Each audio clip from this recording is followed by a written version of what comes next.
বিদ্যালয়ে বাংলা বিভাগের প্রথম বর্ষের ছাত্রী। প্রথমে আমি এখানে উপস্থিত আমার শিক্ষক শিক্ষিকাবৃন্দকে প্রণাম জানাই এবং আমার সহপাঠকদের ভালোবাসা জানিয়ে আমার আবৃত্তিটা শুরু করব। প্রথমত এটা দেবব্রত সিংয়ের লেখা একটি বিখ্যাত কবিতা, যেটা আমি কিছুটা আবৃত্তি করব এবং কিছুটা পাঠ করে শোনাবো। তেজ। আমি জামবনির কৈরিপাড়ার শিবকৈরির বেটি সাঁঝরি বটে। কাগজ আলোরা বললে ও অতটুকুন বললে হবে কেন? তুমি এবারকার মাধ্যমিকে প্রথম, তোমাকে বলতে হবে আরও কিছু। টিভি আলোরা বললে তুমি ক্ষেত মজুরের মেয়ে, তুমি কি করে কামিন খাটে মাধ্যমিকে প্রথম হলে সেটা তোমাকে বলতে হবে খুলে। পঞ্চায়েতের অনিবদি প্রধান, উপপ্রধান, এমএলএ, এমপি সবাই একেবারেই হামড়ি পড়ল আমাদের মাটির ঘোড়া ঘরে। জামবনি স্কুলের হেডমাস্টার কোন বিহানবেলায় টিনের আগর খুলে হাঁকিয়ে ডাকিয়া ঘুম ভাঙে। খবরটা যখন প্রথম শোনালে মাকে জড়াই শুয়েছিল মান। কুড়াঘরের ঘুটঘুটা আধারে হেডমাস্টারকে দেখে মায়ের পাড়া আমিও চোখ কচালে হাঁ হয়ে ভাবেছিল কি স্বপন দেখছি নাকি। স্যার বললে এটা স্বপন নয় সত্যি বটে। কথাটা শুনে আমি আর মা দুজনে কাঁদিয়ে ভাসাচ্ছিল। আজ বাপ বাঁচে থাকলে মানুষটাকে আমি দেখাতে পারতাম বহুত কিছু। আমার বুকের মাঝে যে তেজাল সঞ্জাবাতিটা জ্বালিয়ে দিয়েছিল যে মানুষটা, সেই বাতিটা আজ কিভাবে আমাদের কুড়ে ঘরটাকে আলোকিত করছে সেইটা দেখাতে পারতাম। আপনারা বলছেন বটে যে তোমাদের মতো মেয়েরা যদি উঠে আসে তাহলে গোটা দেশটাই উঠে আসে। কথাটা খুবই সত্যি, কিন্তু উঠে আসার রাস্তাটা যে এখনো তৈরি হয় নাই। খারাপ পাহাড়ে উঠা যে কি জিনিস, বহুত দম লাগে, বহুত তেজ লাগে। আমি জামবনির কৈরিপাড়ার শিবকৈরির বেটি সাঁঝরি। যখন থেকে হুঁশ হয়েছে তখন থেকে শুনে আসছি বিটি না মাটি। ঠাকুমা বলতো পরের ঘরে হেসেল ঠেলবে তার আবার লেখাপড়া। গায়ের বাবুরা বলতো তুই কৈরিপাড়ার বিটি ছেলা, তোর কামিন খাটা ছাড়া গতি কি। বাপ বলতো দেখ সাঁঝরি, এসব মনে করে যদি মন খারাপ করলি তো হাইরে গেলি। এসব কথা এক কানে সীমালে আর এক কানে বার করে দিবি।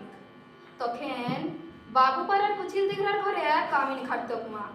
ক্ষয় রোগের তারসে মায়ের গতরটা ভাঙ্গে নাই অতটা। মাঝে মধ্যে জ্বরটা আসতো, জ্বর আনলে মা একনাতে তালাই পাতে শুয়ে থাকতো চুপটা। মনে আছে সে ছিল এক চারকালের সকাল। রোদ উঠেছিল ঝলমলানি, ঝিঙ্গা ফোলা রোদ। আমি সেই রোদে পিঠ দিয়া গা ধুলাই পড়ছিলাম ইতিহাস, ক্লাস 7-এর সামন্ত রাজাদের ইতিহাস। দেখার গিন্নি প্রহরী পাঠিয়েছিল বার কতক। মায়ের জ্বর সে তারা শুনতে নাই চাই।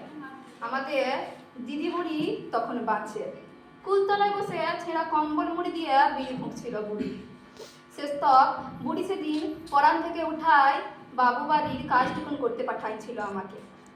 পুরনো ফটক ঘেরা উঠান, অত বড় দর দালান, অত বড় বারান্দা, সব ঝাঁট পাট দিয়ে সাফ সুতরো করে আসছিলুম চললে। দেখরা গিন্নি নাই ছাড়লে। এক গাদা ইট কাঠা জুঠা বাসন আমার সামনে আনে ধরে দিলে। আমি তোমাদের জুঠা বাসন নাই ধুতে পারবো। বাবু গিন্নি সে কি রাগ, কি কইলি আর একবার কদি কিনি। যতটুকুন মূল্যায় তত বড় কথা জানিস। তোর মা, তোর মায়ের মা, তার মায়ের মা সবাই আমাদের জুঠা বাসন ধুয়ে কতকাল গুজারে গেল, আর তুই বললি আমাদের জুঠা বাসন ধুতে লাগবি। বললাম আমি তোমাদের জুঠা বাসন ধুতে লাগবো, তোমরা লোক দেখে লাগে আমি চললো। কথাটা বলে গট গট করে বাবু গিন্নির সামনে আমি বেরোয় চলে আসছিলাম। তা বাদে সে দিয়ে কি কাণ্ড, কি ঝামেলা। বেলা ডুবলে মাহাতোদের ধান কাটে বাপ ঘর খেয়ালে 2 পাতা লেখাপড়া করা লাতনির ছোট মুখে বড় থুতির কথা 7 কাহন করে বলেছিল দিদিপুর। মা কোনো রাগ করে না। আঘন মাসের সন্ধ্যা বেলায় একনাতে আগুন জ্বালে গা হাত পা সেঁকছিল।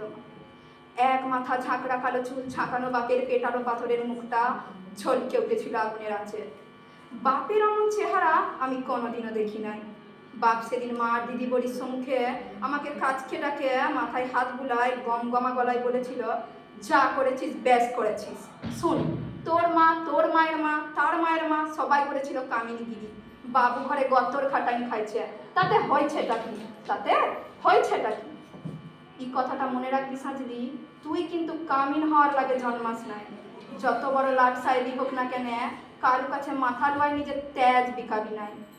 এই তেজটুকুনের লাগে লেখাপড়া শিখাচ্ছি তোকে, না হলে আমাদের পাড়া হাফাথা মানুষের ঘরে আর আছেটাই কি।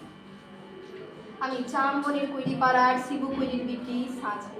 কবেকার সেই ক্লাস 7-এর কথা ভাবতে চাইয়ে কাগজাওয়ালা টিভিওয়ালাদের সামনে এখন আমি কি যে বলি।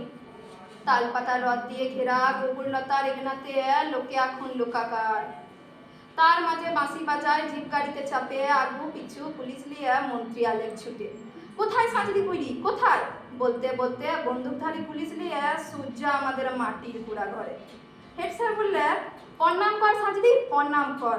মন্ত্রী তখন পিঠ চাপড়ালে। পিঠ চাপড়ে মন্ত্রী বললে, তুমি কামিল খাটে মাধ্যমিকে প্রথম, তাই আমি তোমাকে দেখতে আলো। সত্যি বড় গরিব অবস্থা। তোমাদের মতন গরিব ঘরের মায়েরা উঠে আসার লগেই তো আমাদের পার্টি, তার লগেই তো আমাদের সরকার। এই না 10,000 টাকা চেকটা এখন না। শোনো, আমরা তোমাকে আরো ফুল দিব, টাকা দিব, সম্বর্ধনা দিব, দেদার টাকা তুলে দিব। এই টিভির লোক, কাগজের লোক, কারা কোথায় আছেন এদিকে আসেন। তখনই ছোট বড় কত রকমের সব ছলকে উঠলো ক্যামেরা, ছলকে উঠলো মন্ত্রীর মুখ। না না, মন্ত্রী লয়, মন্ত্রী লয়। ছলকে উঠলো আমার বাপের মুখ, গনগনা আগুনের পাড়া আগুন মানুষের মুখ। আমি তখনই বলে উঠলুম, না না, এই টাকা আমার নাই লাগবে, আর আমাকে যে ফুল দিবেন, সম্বর্ধনা দিবেন, তাও আমার নাই লাগবে। মন্ত্রী তখন ঢোক গিললে।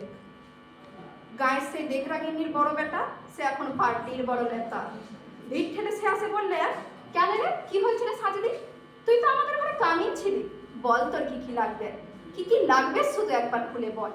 বললাম, আমার পাড়া শয়ে শয়ে আর অনেক সাজদি আছে, আরও শিবকুইরির বেটি আছে গাঁ গ্রামে। তারা যতদিন অন্ধকারে পড়ে থাকবে, তারা যতদিন লেখাপড়ার লাগে কাঁদে বলবে, ততদিন কোনো বাবুর দয়া আমার নাই লাগবে। শুনছেন আপনারা? ততদিন কোনো বাবুর দয়া আমার নাই লাগবে। নমস্কার।